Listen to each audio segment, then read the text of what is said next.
കൃഷ്ണദാസ്, അതാണ് ഇന്നലെ നടന്ന വാദത്തിന്റെ തുടക്കത്തിൽ തന്നെ കോടതി പല കാര്യങ്ങളും പ്രഥമ ദൃഷ്ട്യാ ബോധ്യപ്പെടുന്നില്ല എന്ന് നിരീക്ഷിച്ചതാണ്. പ്രത്യേകിച്ച് കൗൺസിലിലും ബോർഡിലും ഒക്കെ അമുസ്ലിങ്ങൾ ആയിട്ടുള്ളവരെ അടക്കം ഉൾപ്പെടുത്തുമ്പോൾ അത് മതപരമായ സ്വാതന്ത്ര്യത്തിലേക്കുള്ള കടന്നുകയറ്റം, വളരെ പ്രസക്തമായ പല ചോദ്യങ്ങളും ചോദിച്ചിരുന്നു. ഇതര മതത്തിൽപ്പെട്ടവരുടെ ട്രസ്റ്റുകളിലേക്ക് ഇങ്ങനെ ആളുകളെ ഉൾപ്പെടുത്താൻ സാധിക്കുമോ എന്നതടക്കം, കോടതി ബൈ യൂസർ ആയിട്ടുള്ള വഖഫ്, ഡീഡുള്ള വഖഫ് ഭൂമി, ഇതൊന്നും നിലവിലെ സ്ഥിതിയിൽ നിന്ന് മാറ്റാൻ അനുവദിക്കാനാവില്ല എന്ന നിരീക്ഷണത്തിലേക്ക് പോകുന്നു. പിന്നീട് ഇന്നും വാദം നടക്കുന്നു. പക്ഷേ സർക്കാരിന് അല്ലെങ്കിൽ സോളിസിറ്റർ ജനറൽ തുഷാർ മേത്തയ്ക്ക് കൃത്യമായി കാര്യങ്ങൾ ധരിപ്പിക്കാൻ കഴിയാതെ പോയിട്ടുണ്ട്, അല്ലെങ്കിൽ കോടതിയെ ബോധ്യപ്പെടുത്താൻ സാധിക്കാതെ പോയിട്ടുണ്ട് എന്നല്ലേ പ്രഥമ ദൃഷ്ട്യാ നമുക്ക് മനസ്സിലാക്കേണ്ടി വരുന്നത്. അതിനല്ലേ കോടതി ഇപ്പോൾ സമയം അനുവദിച്ചിട്ടുള്ളതും. അതായത് വാദങ്ങൾ, സർക്കാരിന്റെ വാദങ്ങൾ കൃത്യമായി അംഗീകരിക്കാനോ അല്ലെങ്കിൽ അത് ബോധിപ്പിക്കാനോ സാധിക്കുന്നില്ല എന്നല്ലേ ഇതിൽ നിന്ന് വ്യക്തമാകുന്നത്.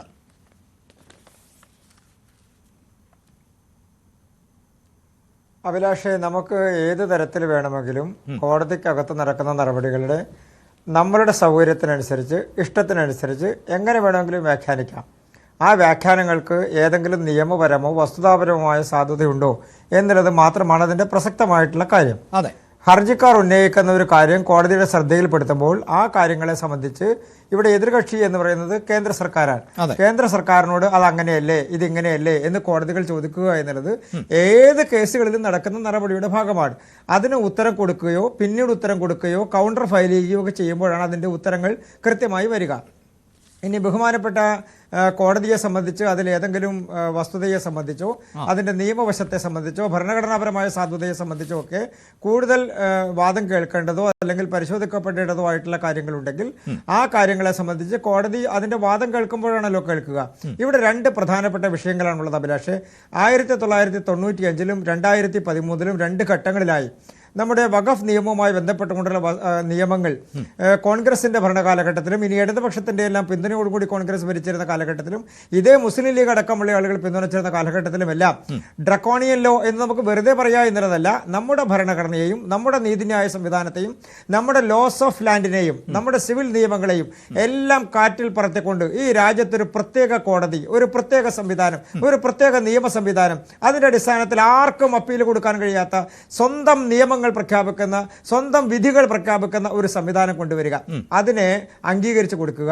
അതിന് അംഗീകരിച്ചതിന്റെ അടിസ്ഥാനത്തിൽ ഇതെല്ലാം ഞങ്ങൾ ഭരണഘടനാപരമായി ചെയ്തതാണെന്ന് പറയുക, പാർലമെന്റ് പാസാക്കിയതാണെന്ന് പറയുക.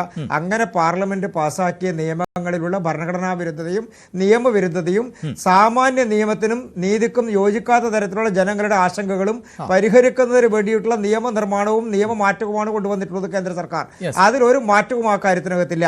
ഇനി അതിനെ സംബന്ധിച്ച് താങ്കൾ പറയുന്നത് പോലെ, താങ്കൾ ഈ കോൺഗ്രസിന്റെ കാലഘട്ടത്തിൽ ഇരുന്നത് പോലെ എന്ന് പറയുമ്പോൾ ഇപ്പോൾ വരുത്തിയിട്ടുള്ള ഈ നിയമ ഭേദഗതിയിലും കോടതിക്ക് നിരവധിയായ സംശയങ്ങളുണ്ടല്ലോ. അതുകൊണ്ടാണല്ലോ കോടതി ചില ചോദ്യങ്ങൾ ചോദിക്കുന്നത്. ഈ ബോർഡിലേക്ക്, കൗൺസിലുകളിലേക്കൊക്കെ എങ്ങനെയാണ് അമുസ്ലിങ്ങളായിട്ടുള്ള ആളുകളെ ഉൾപ്പെടുത്താൻ സാധിക്കുക?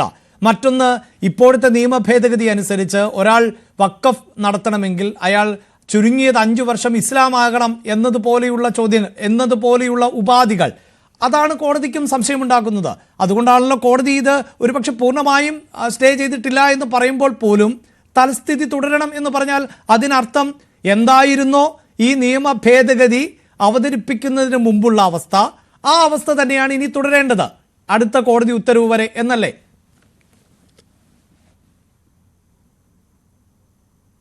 അഭിലാഷ്, ബഹുമാനപ്പെട്ട ഹർജിക്കാരെ സംബന്ധിച്ച് അവർക്ക് കോടതിയിൽ നിന്നുണ്ടായിട്ടുള്ള ഉത്തരവിന് അവർക്ക് അനുകൂലമായി പൂർണ്ണമായും അങ്ങനെയാണ് എന്ന് പറയാനുള്ള അവകാശം അവർക്കുണ്ട്. അവർക്കത് ധരിക്കാം, അവർക്കതുമായി മുന്നോട്ട് പോകാം. ഇവിടെയുള്ളത് വസ്തുതകൾ കണ്ടുകൊണ്ട് വേണ്ടി നമ്മൾ മുന്നോട്ട് പോകാൻ. ബഹുമാനപ്പെട്ട കോടതി എന്താ പറഞ്ഞിട്ടുള്ളത്? ആ നിയമത്തിൽ കൊണ്ടുവന്നിട്ടുള്ള ചില മാറ്റങ്ങൾ, ആ മാറ്റങ്ങൾ നിലവിലെ സാഹചര്യത്തിൽ എങ്ങനെയാണ് നടപ്പാക്കാൻ പോകുന്നത് എന്നുള്ള ചോദ്യം ഉന്നയിച്ചിരിക്കുന്നു.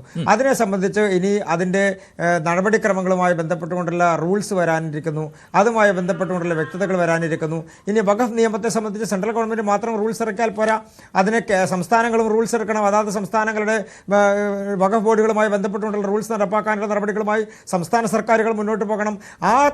ആ തരത്തിലുള്ള നിയമ നടപടികൾ ഇനിയും, അതായത് നിയമം പാസ്സാക്കുന്നതും റൂൾസ് നടപ്പാക്കുന്നതുമായിട്ടുള്ള നടപടിക്രമങ്ങൾ ഇനിയും നടക്കാനിരിക്കുകയാണ്. അതിനിടയിലാണ് ബഹുമാനപ്പെട്ട കോടതി ചോദിക്കുന്നത്, ഇത് നിങ്ങൾ നടപ്പാക്കാൻ പോവുകയാണോ? എങ്ങനെയാണ് ഇത് നടപ്പാക്കാൻ കഴിയുക? ആർക്കറിയില്ലാത്തത് ഇത് ഒരു ദിവസം കൊണ്ട് നടപ്പാക്കാൻ കഴിയില്ല പാടില്ല എന്നുള്ളത് അത് ഒരു ദിവസം കൊണ്ട് നടപ്പാക്കുക, 2 ദിവസം കൊണ്ട് നടപ്പാക്കുക എന്നുള്ളതല്ലോ. അതിൻ്റെ പ്രൊസീജിയർ കംപ്ലീറ്റ് ചെയ്യുമ്പോൾ നിയമം നടപ്പാക്കാനുള്ള നടപടി ഉണ്ടാവുക എന്നുള്ളതാണ്. ബഹുമാനപ്പെട്ട കോടതി കഴിഞ്ഞ ദിവസവും ഇന്നും ഒക്കെ ചെയ്തിട്ടുള്ളത് അതിൽ നിലവിലെ സ്ഥിതി തുടരണം എന്ന് പറഞ്ഞാൽ എന്താണ്? നിങ്ങൾ ഒരു ദിവസം കൊണ്ട് നിലവിലെ സ്ഥിതിക്ക് വ്യത്യസ്തമായി മറ്റൊരു ഉത്തരവ് ബഹുമാനപ്പെട്ട കളക്ടർമാർക്ക് റവന്യൂ അധികാരം കിട്ടിയില്ലേ? അതുമായി ബന്ധപ്പെട്ടുള്ള നടപടികളുമായി മുന്നോട്ട് പോകരുത്. അത് മുന്നോട്ട് പോകാൻ സർക്കാരിന് അല്ലെങ്കിലും ഇപ്പോൾ കഴിയില്ല നേരിട്ട്. രണ്ടാമത്തത്, അതുമായി ബന്ധപ്പെട്ടുകൊണ്ടുള്ള ബോർഡുകളെ റീകോൺസ്റ്റിറ്റ്യൂട്ട് ചെയ്യുന്ന കാര്യത്തിൽ, അംഗങ്ങളെ വെക്കുന്ന കാര്യത്തിൽ ഇപ്പോൾ അതിന് കഴിയില്ല. അതിനുള്ള ഉദ്ദേശവും സർക്കാരിനില്ല എന്ന് തന്നെയാണ് ബഹുമാനപ്പെട്ട SG സുപ്രീം കോടതിയിൽ സൂചിപ്പിച്ചത്. അത് എൻ്റെ സുഹൃത്ത്, മുസ്ലിം ലീഗിൻ്റെ സുഹൃത്ത് സൂചിപ്പിച്ചതുപോലെ SG മിണ്ടാട്ടം മുട്ടിപ്പോയി. കോടതിയിൽ ഒന്നും മിണ്ടാൻ കേന്ദ്ര സർക്കാരിന് കഴിഞ്ഞില്ല എന്നൊക്കെ പറഞ്ഞാൽ നമ്മൾ ഈ രാജ്യത്തെ നിയമ സംവിധാനത്തിൽ കോടതികളോടല്ലേ സമ്മതിക്കുന്നത്? അവർ കൊണ്ടുവന്നിട്ടുള്ള ഹർജിയിൽ പറയുന്ന കാര്യങ്ങളെ നിയമപരമായി നടപടികളുടെ അടിസ്ഥാനത്തിലല്ലേ കോടതിയിൽ വിശദീകരിക്കാൻ വേണ്ടി കഴിയുക. അപ്പോൾ അതിൻ്റെ അടിസ്ഥാനത്തിൽ ബഹുമാനപ്പെട്ട കോടതിയിൽ കേന്ദ്ര സർക്കാരിൻ്റെ എതിർവാദം വരുന്ന സമയത്ത് കൃത്യമായ അതിൻ്റെ കാര്യങ്ങളുണ്ടാകും, അതിൻ്റെ ബോധ്യപ്പെടുത്തലുകളുണ്ടാകും. ഇന്ന് കോടതി ചെയ്തിട്ടുള്ളത് ആ കോടതിയുടെ അടുത്ത നടപടി എന്ന് പറഞ്ഞാൽ ഇതുമായി ബന്ധപ്പെട്ടുകൊണ്ട് കേന്ദ്ര സർക്കാരിൻ്റെ ഇപ്പോൾ ഹർജിക്കാർ കൊടുത്തിട്ടുള്ള കാര്യം മാത്രമേ ബഹുമാനപ്പെട്ട കോടതിയുടെ മുൻപിലുള്ളൂ. കേന്ദ്ര സർക്കാരിന്റെ വാദം എന്താണ് എന്നുള്ളത് കോടതിയുടെ മുൻപിൽ എത്തിയിട്ടില്ല. ആ വാദം കൂടി എത്തുന്നത് വരെ നിങ്ങൾ പ്രത്യേകമായൊരു നടപടിയുമായി പോകരുത് ഈ നിയമത്തിന്റെ അടിസ്ഥാനത്തിൽ. അത് പോകുന്നില്ല എന്നുള്ളത് ഹർജിക്കാരുടെ വാദത്തിന്റെ ഭാഗമല്ല. അത് ആത്യന്തികമായി ഒരുപക്ഷേ ശ്രീ കൃഷ്ണദാസ് അങ്ങനെ പറയുമ്പോൾ ഈ ടെക്നിക്കലി ഇതിപ്പോൾ സ്റ്റേ ചെയ്തിട്ടില്ല എന്നുള്ളതല്ലേ ഉള്ളൂ. അതായത് താങ്കൾ സൂചിപ്പിച്ചതുപോലെ ഇപ്പോൾ 95-ൽ അത് ഇടതുപക്ഷ സർക്കാരിന്റെ പിന്തുണയോടെയോ അല്ലെങ്കിൽ ലീഗിന്റെ പിന്തുണയോടെയോ കോൺഗ്രസ് നടപ്പിലാക്കിയോ എന്നാകട്ടെ, പക്ഷേ അത് ടെക്നിക്കലി ഇപ്പോഴും അത് നിലനിൽക്കുകയാണല്ലോ. നിലവിൽ BJP അല്ലെങ്കിൽ NDA വരുത്തിയിട്ടുള്ള ഭേദഗതി സ്റ്റേ ചെയ്തതിന് തുല്യമായൊരു സാഹചര്യമല്ലേ ഇപ്പോഴുള്ളത്? അഭിലാഷേ, അത് അങ്ങനെയല്ല.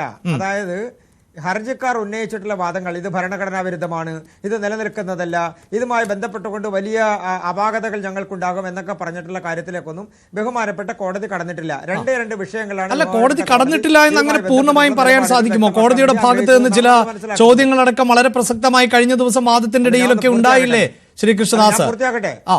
അതായത് ഞാനൊന്ന് അല്ല, താങ്കൾ ഈ ഞാൻ 1-2 കാര്യങ്ങൾ മാത്രം. അതായത് കോടതി തന്നെ ഇതിൽ പ്രധാനമായി സൂചിപ്പിച്ചത് 3 പോയിന്റുകളായിരുന്നു. അതിലൊന്ന് വഖഫായി പ്രഖ്യാപിച്ച സ്വത്തുക്കൾ അല്ലെ, അത് നോട്ടിഫൈ ചെയ്യരുത് എന്ന് കോടതി വാക്കാൽ പരാമർശിച്ചില്ലേ ശ്രീ കൃഷ്ണദാസ്?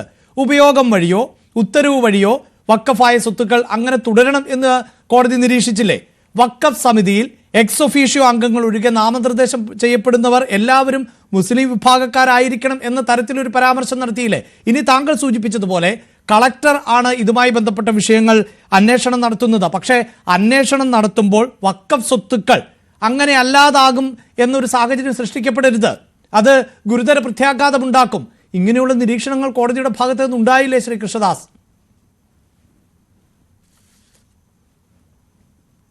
അഭിലാഷ്, അതാണ് ഞാൻ ആദ്യം തൊട്ട് സൂചിപ്പിച്ചതിൻ്റെ ഒരു പ്രധാനപ്പെട്ട കാരണം. നമ്മുടെ രാജ്യത്ത് നിയമം പാർലമെന്റ് പാസ്സാക്കിയതിന് ശേഷം അതിൻ്റെ റൂൾസ് വരുന്ന സമയത്താണ് അതുമായി ബന്ധപ്പെട്ടുകൊണ്ടുള്ള നടപടിക്രമങ്ങൾ നടത്താൻ വേണ്ടി കഴിയുക നിയമപരമായി.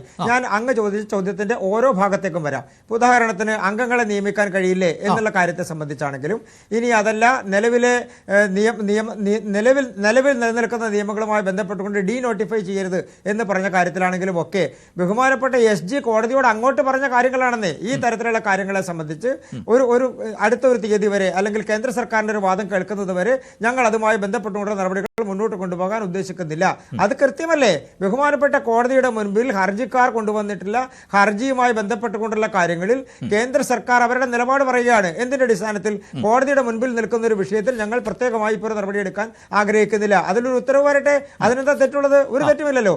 അത് കോടതികളിൽ നടക്കുന്ന ഒരു സ്വാഭാവിക നടപടിയുടെ ഭാഗമാണ്. കോടതി നടപടിയുടെ ഭാഗമായിരിക്കുന്ന ഒരു വിഷയത്തിൽ പ്രത്യേകമായി ഞങ്ങൾ ഇപ്പോൾ ഒരു നടപടിയുമായി കോടതിയെ ധിക്കരിച്ചുകൊണ്ടോ ഇനി അതല്ല നടപടികളെ എടുത്തുകൊണ്ടോ മുന്നോട്ട് പോകാൻ ആഗ്രഹിക്കുന്നില്ല. അതിനെന്താ തെറ്റുള്ളത്? അതിനർത്ഥം ഇതുമായി ബന്ധപ്പെട്ടുള്ള നിയമങ്ങൾക്ക് ഏതെങ്കിലും തരത്തിലുള്ള തടസ്സമുണ്ടായി എന്നല്ല. ഇവിടെ ഒരു പ്രധാനപ്പെട്ട വിഷയം എന്താണ്? കള്ളപ്രചരണങ്ങൾ നടത്താം. ആ കള്ളപ്രചരണത്തിന് എത്ര പേരെ മുന്നോട്ട് പോകാം? ഇതോടുകൂടി കേന്ദ്ര സർക്കാർ പരാജയപ്പെട്ടു. ഇതോടുകൂടി കോടതി ഈ നിയമത്തെ കാറ്റിൽ പറത്തിയിരിക്കുന്നു. ഇതിന്റെ തുടക്കം എന്താണെന്നറിയോ അഭിലാഷേ? ഈ തരത്തിലുള്ള പ്രചരണത്തിന്റെ നാളെ ഏതെങ്കിലും തരത്തിൽ ഈ നിയമത്തെ സ്റ്റേ ചെയ്യില്ല എന്ന് എന്ന് കോടതി പറഞ്ഞു എന്നുള്ളതാണ് നമ്മൾ മനസ്സിലാക്കുന്നത്. നാളെ ഈ നിയമത്തിന്റെ ഏതെങ്കിലും വ്യവസ്ഥയെ സംബന്ധിച്ചോ ഇതിന്റെ നടപടികളെ സംബന്ധിച്ചോ തങ്ങൾക്ക് അനുകൂലമല്ലാത്തൊരു വിധി ഉണ്ടായാൽ അത് കോടതിക്ക് ഇപ്പോൾ ഉദാഹരണത്തിന് അതിൻ്റെ തുടക്കമാണ് ബഹുമാനപ്പെട്ട മുസ്ലിം ലീഗിന്റെ പ്രതിനിധി സൂചിപ്പിച്ചത്. കോടതികളെ ഭീഷണിപ്പെടുത്താൻ കേന്ദ്ര സർക്കാർ ശ്രമിച്ചു. എന്താണ് ആ വാചകത്തിന്റെ ഉദ്ദേശം?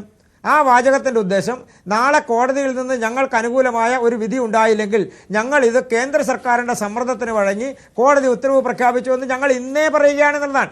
ഈ തരത്തിലുള്ള രാഷ്ട്രീയ വിഡിത്തങ്ങളും രാഷ്ട്രീയ നിലപാടുകളും സ്വീകരിച്ചുകൊണ്ട് പോകുന്ന ആളുകളോട് നമുക്ക് സഹതപിക്കാനല്ലാതെ എന്താ ചെയ്യുക? കോടതിയിൽ പോയി ഹർജിക്കാർ ഹർജി കൊടുത്ത് അവർ ഞങ്ങൾക്കൊരു ഭരണഘടനാപരമായിട്ടുള്ള പ്രശ്നമുണ്ട് എന്ന് ചൂണ്ടിക്കാണിക്കുന്നു. അതിലൊരു വിധി വരുന്നവരെ കാത്തിരിക്കുന്നവർ വരെ ഇന്ന് ബഹുമാനപ്പെട്ട ഇടതുപക്ഷത്തിൻ്റെ പ്രധാനപ്പെട്ട ഉത്തരവാദിത്തപ്പെട്ട ഒരു പാർട്ടി നേതാവ് പറയുകയാണ്, പാർട്ടിയുടെ ഉത്തരവാദിത്തപ്പെട്ട ആൾ മാധ്യമങ്ങളോട് പറയുകയാണ്, ഞങ്ങൾക്ക് ഇതുമായി ബന്ധപ്പെട്ടുകൊണ്ട് ചില ആശങ്കകളുണ്ട്. എന്താ ആശങ്ക? ഇതുമായി ബന്ധപ്പെട്ടുകൊണ്ട് കോടതി നിയമം തടഞ്ഞില്ല എന്ന് പറഞ്ഞാൽ അതിൽ വരാൻ പോകുന്ന ഭാവിയിലെ വിധിയെ സംബന്ധിച്ചോ ഉണ്ടാകാൻ പോകുന്ന കോടതി നടപടികളെ സംബന്ധിച്ചോ BJPക്കെതിരായിട്ടുള്ള കേന്ദ്ര സർക്കാരിനെതിരായിട്ടുള്ള ഒരു രാഷ്ട്രീയ ആയുധമായി പറയണം. അതിന് ഇന്നേ പറഞ്ഞു വെക്കാൻ അങ്ങനെ ഒരു മുൻവിധി ഒന്നും എടുത്തുകൊണ്ട് കോടതിയുടെ കാര്യത്തിൽ മുന്നോട്ട് പോകാൻ BJPയെ സംബന്ധിച്ച് ഞങ്ങൾ ഉദ്ദേശിക്കുന്നില്ല. ബഹുമാനപ്പെട്ട കോടതി ഹർജി കേട്ടതിന് ശേഷം കേന്ദ്ര സർക്കാരിന്റെ വാദം കേട്ടതിന് ശേഷം അതിലൊരു തീരുമാനമെടുക്കട്ടെ. ഞാൻ താങ്കളിലേക്ക് വരാം. ശ്രീ റോണി, എന്തായാലും ഇവിടെ വീണ്ടും ചർച്ച ചെയ്യപ്പെടുന്നത് ഈ കോൺഗ്രസിന്റെ കാലഘട്ടത്തിൽ ഉണ്ടായിട്ടുള്ള വളരെ പെട്ടെന്ന് ഒറ്റ കാര്യം കൂടി 95-ലെയും 2013-ലെയും നിയമങ്ങൾ ചോദ്യം ചെയ്തുകൊണ്ടുള്ള നിരവധി ഹർജികൾ, ഒന്നും രണ്ടുമല്ല നിരവധി ഹർജികൾ ഇതോടൊപ്പം തന്നെ ബഹുമാനപ്പെട്ട സുപ്രീം കോടതിയുടെ പരിഗണനയിലുണ്ട്. അതെല്ലാം പരിഗണിച്ചുകൊണ്ടാണ് ബഹുമാനപ്പെട്ട സുപ്രീം കോടതി പറഞ്ഞത് 5 കേസുകൾ ഇപ്പൊ കേൾക്കാം, ബാക്കിയുള്ളത് പിന്നെ കേൾക്കാം. അത് നടക്കട്ടെ, കോടതിയുടെ നടപടികൾ നടക്കട്ടെ. ശരി, അതാണ് ശ്രീ റോണി ഇവിടെ